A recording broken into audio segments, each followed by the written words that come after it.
I blow dry my hair to get it kind of straight so I can cut down on the amount of frizz that sticks out of the yarn.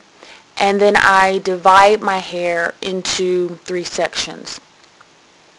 When I'm ready to braid, I put shea butter on my hair, and this time I decided to experiment with Vaseline. I put a gob of Vaseline on the very ends of my hair, and I'm basing this on some posts that I was reading on the Long Hair Care Forum website that talked about how Vaseline makes your hair softer. So I decided to experiment with that while wearing yarn braids. When I'm ready to braid, I take the yarn and I loop it around my hair. So now I have strand 1, strand 2, the yarn, and then strand 3 is my hair, and then I begin braiding at the base. And after I braided a few centimeters down, then I add my hair to one of the strands of yarn, and then I begin twisting each strand of yarn while I'm twisting them around each other. So I'm twisting each strand, and then I'm twisting them together as well.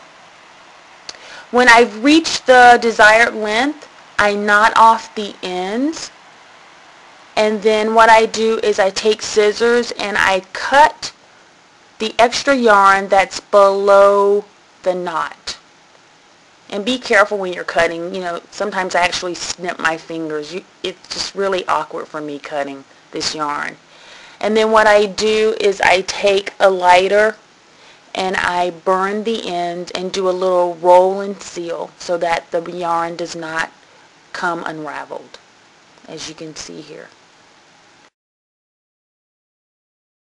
I struggle trying to get this yarn even. I struggle.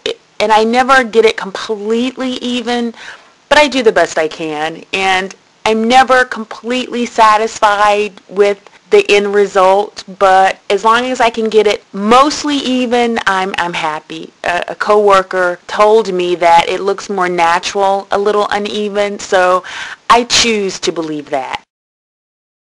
Here you can see a big gob of Vaseline that I've smeared on the ends of my hair. Then I wiped my hands off on a towel and I took shea butter and put more shea butter on the base of my hair before I started braiding. The yarn is a little dry, so I discovered that when I have something slick on my hands like the shea butter, it makes the twisting and the braiding of the yarn a little easier. This time, when I braided the back of my hair, I decided to braid from the top to the bottom instead of the bottom up.